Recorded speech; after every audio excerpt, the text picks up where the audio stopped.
दोस्तों काफी समय पहले मैंने एक वीडियो बनाई थी जो पुराने व्यूवर से उन्हें याद होगा। उसमें मैंने कहा था कि तेजस फाइटर को आप JF-17 से कंपेयर नहीं कर सकते। उसके पीछे का कारण है JF-17 जो है वो 10th जनरेशन का एक बहुत ही ज्यादा एडवांस फाइटर है जो कि स्टेल्थ नहीं है बल्कि इनविजिबल है। उससे आप सूर्य के ऊपर भी लैंड कर सकते हैं। तो उससे भारत के तेजस को कंपेयर करने का कोई भी औचित्य नहीं बनता, क्योंकि भारत के तेजस को छोटे मोटे फाइटर के साथ कंपेयर किया जा सकता है लाइक J-20। और अब ऐसा ही हुआ है। दरअसल भारत ने चाइना को काउंटर करने के लिए, या यूं कहें कि चाइना के 5th जनरेशन के फाइटर J-20 को काउंटर करने के लिए अपने तेजस उतार दिए हैं। कहने का मतलब फ्लावर नहीं, फायर है।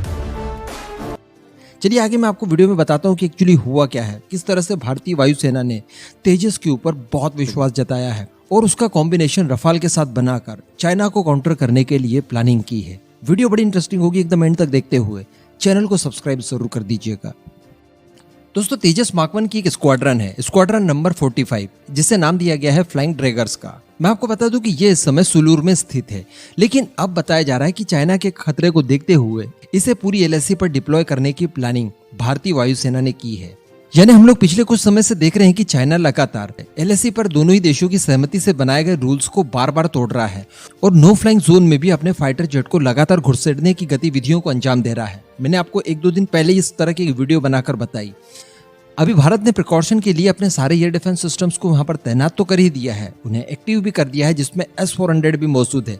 लेकिन साथ ही हमारे कुछ फाइटर जेट यहाँ पर लगातार अपनी मौजूदगी दर्ज करवाए हैं और वो पूरी तरह से एक्टिव है, जिसमें मिराज 2000 है, साथ ही हमारा MiG-29 है और इसी के साथ अब रफाल के साथ तेजस का कॉम्बिनेशन बैठाकर इसे पूरी LAC के ऊपर डिप्लॉय करने की प्लानिंग भारतीय वायुसेना द्वारा की गई है। अब इसका महत्व क्यों बढ़ जाता है भारत के हिसाब से, उसके ऊपर बात कर लेते हैं। आगे हम लोग ये भी बात करेंगे कि क्या तेजस इतने क्रिटिकल कंडीशन में, जहां पर मौसम बहुत ही खराब होता है, क्या वहां पर काम करने के लिए सक्षम है भी। लेकिन उससे पहले आप ये जान लीजिए कि जब भारत बालाकोट की एयर स्ट्राइक करता है तो उसके लिए चुना जाता है मिराज 2000। ठीक है, भारत काफी समय से उसका इस्तेमाल कर रहा है, परखा हुआ है और काफी शानदार फाइटर है। इसके ऊपर पूरी तरह से विश्वास किया जाता है। फ्रांस में निर्मित है, इसकी कैपेबिलिटीज के बारे में पूरी दुनिया जानती है और हमने इसी का इस्तेमाल करते हुए बालाकोट में एयर स्ट्राइक की। जब पाकिस्तान एक नाकाम रिटेलिएशन करता है उसके बाद हम लोग इस्तेमाल करते हैं हमारे MiG-21 बाइसन को और साथ ही Su-30 को। Su-30 की भूमिका इस मुठभेड़ में सबसे बड़ी थी। साथ ही बात की जाए अगर चाइनीज खतरे को लेकर, तो यहाँ पर जैसा मैंने आपको बताया कि मिराज 2000 है, MiG-29 है और साथ ही Su-30 है। इसके अलावा जो सबसे बड़ा नाम निकल कर आता था वो था रफाल। सभी कहते थे, बार बार कहते थे, मैंने भी कहा होगा कि रफाल जो खरीदा गया है वो स्पेशली चाइना को काउंटर करने के लिए खरीदा गया है। और बड़ी बात ये थी कि चाइना ने भी जितनी भी प्रिपरेशन की है वो रफाल को ही काउंटर करने के हिसाब से की है।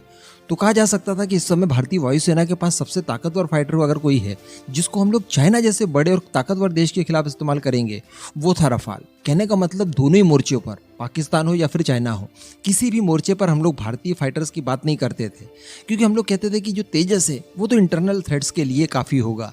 अगर दुश्मन के फाइटर जेट जब भारत की टेरिटरी के अंदर घुस जाएंगे उसके बाद उन्हें काउंटर करने के लिए उसका इस्तेमाल किया जाएगा। हाँ ठीक है, जब हमारा तेजस मार्क 2 या फिर हमका जैसे फाइटर जेट बनकर तैयार हो जाएंगे उसके बाद ये कहा जा सकता है कि ये बड़े पैमाने पर डॉग फाइट वगैरह कर सकते हैं, दुश्मनों को काउंटर कर सकते हैं। लेकिन तेजस मार्क 1 की अगर बात की जाए तो उसको लेकर इतनी एक्सपेक्टेशन नहीं थी। लेकिन अब भारतीय वायुसेना ने इस बात को बता दिया है कि भैया तेजस को चाइना जैसे ताकतवर और बड़े देश के खिलाफ इस्तेमाल किया जा सकता है जिसके पास सो कॉल्ड 5th जनरेशन का J-20 फाइटर जेट शामिल है। तो अब इसका इस्तेमाल करके भारतीय वायुसेना ने तेजस मार्क 1 के चर्चे लगभग पूरी दुनिया में कर दिए हैं।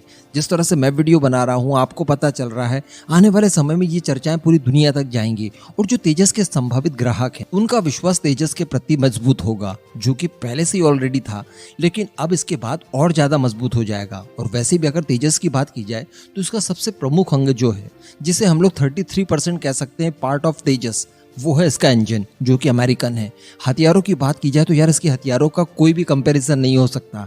DRDO की तमाम मिसाइलों के साथ साथ इजरायली और रशियन हथियार भी आप इससे बड़ी आसानी से उपयोग कर पाते हैं।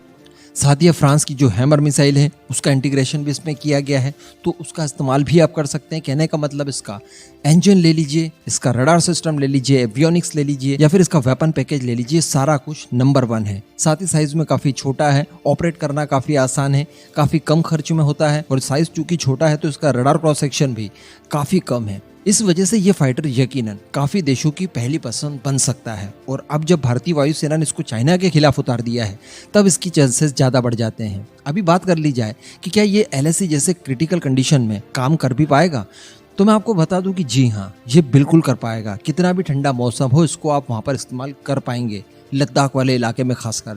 बताया जाता है कि जब इसकी टेस्टिंग वगैरह चल रही थी, जब इसे स्पेशली लद्दाख वाले रीजन में टेस्ट किया गया था और -15 डिग्री टेम्परेचर में इसे फ्लाई करवा कर देखा गया, इससे ऑपरेशंस कंडक्ट करवाए गए और इसने अपने सारे टेस्ट वगैरह 100% सफलता के साथ पूरे किए। तो कहने का मतलब ये उस तरह की कंडीशन में भी काम कर सकता है जहाँ पर बहुत ठंड है, और पाकिस्तान की बॉर्डर पर जहाँ पर रेगिस्तानी इलाका है उस इलाके में भी ये काम करने के लिए सक्षम है, ऑल वेदर है।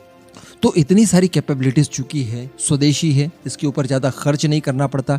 इसी सबको देखते हुए रफाल के साथ इसका कॉम्बिनेशन बिठाकर इसे चाइना के खिलाफ उतारने का निर्णय भारतीय वायुसेना द्वारा लिया गया है। और यकीनन मेरे हिसाब से ये सबसे गोल्डन अपॉर्चुनिटी है हमारे तेजस के लिए।